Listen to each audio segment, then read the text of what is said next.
Good morning. It is my solemn official honor to bring the greetings of the Congress of the United States with the deepest condolences to Denny and the entire family. Thank you so much for sharing Norm with us. He made it clear to all of us how important you were to him, the source of strength and joy that you are. I hope it is a comfort to you that so many people, not only here but live stream and in San Jose event next week, mourn your loss and are praying for you at this sad time. Norm is a person of faith, so I have a feeling he's with us this morning as well. He was a pioneering leader. He was a legendary statesman. He was the patriarch of the Asian American community in America. He was a great statesman, again, a true patriot, Norm Mineta.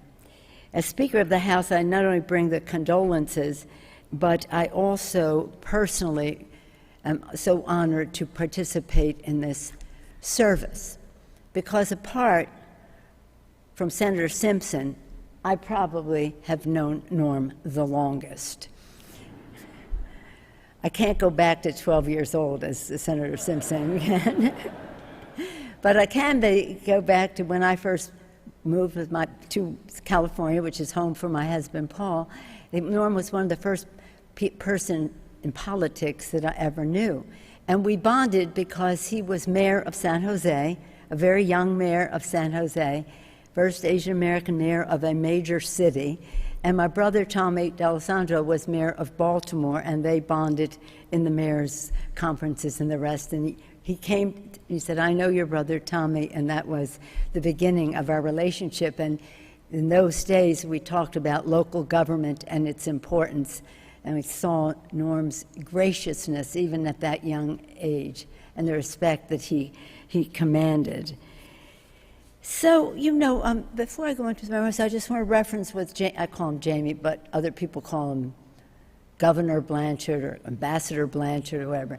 But he talked about that group that came in after Watergate, and some of them are here, Marty Russo, I think, but others live streaming, George Miller, Tom Downey, others who may be here. And I just want to tell you that what he said was absolutely so. They continue to meet, collaborate, Norm Mineta being very much a part of it. And then from time to time, they would share their wisdom. Now, they're not in Congress anymore, but they share their wisdom as to what we should be doing in Congress, which was very welcome because we love them so much. But they would always begin with what I think they thought was a good introduction, and it would be this: "Madam Speaker, if you were smart..." Is that not right, Jamie? If you were smart, I can't wait to hear. And they still do that. But I didn't take offense because I heard them say that to other speakers when they were in Congress. But in any event, Norm was something so remarkable, that friendship we started when he was mayor of San Jose and I was a volunteer in politics in California, just having arrived there. But he then went on from the Congress. But when he was there, he taught us so much. He went on from there to the Congress. He taught us so much.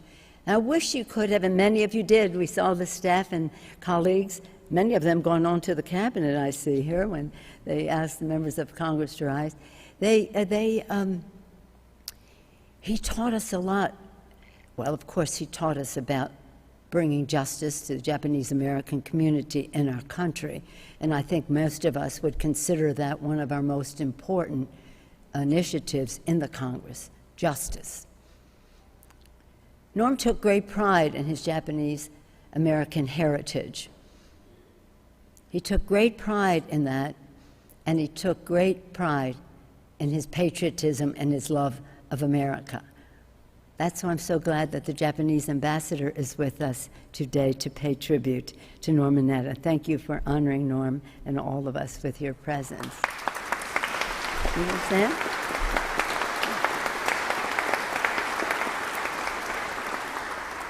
So back to the workforce. When he became chair of transportation, most of you know this, that's a very big deal in the Congress, chair of transportation.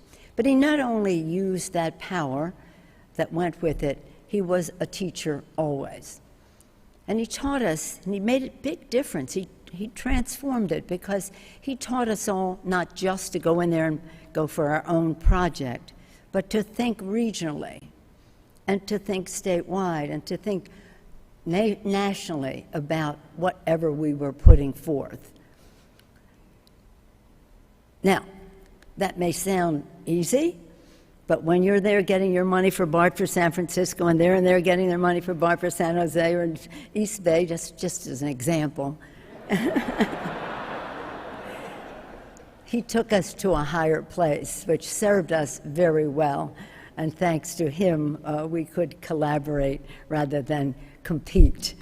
The staff knows that was just one example. And then, when he was in the Congress, he established the Congressional Asian Pacific American Caucus, making a big difference. And as was indicated, he let those of us who represented Asian American communities, and I probably have the largest one, aside from maybe Hawaii, in the country. So I was honored to be a member of that caucus. And I'm so pleased that Norm's person that he knew didn't serve with, because he came later, but Mark Takano, a leader in the Congress representing the Asian Pacific American Caucus here today. Mark Takano, thank you for being with us. Mark and I and others, Judy Chu and Grace Ming and others, came together the other day as I signed, the Speaker signs all the bills, I signed the bill, the enrollment for the legislation establishing how we go forward to establish an Asian American museum at the Smithsonian Institute. And I told them at the time when I signed it that I would tell you that I signed it in honor of Norm Mineta.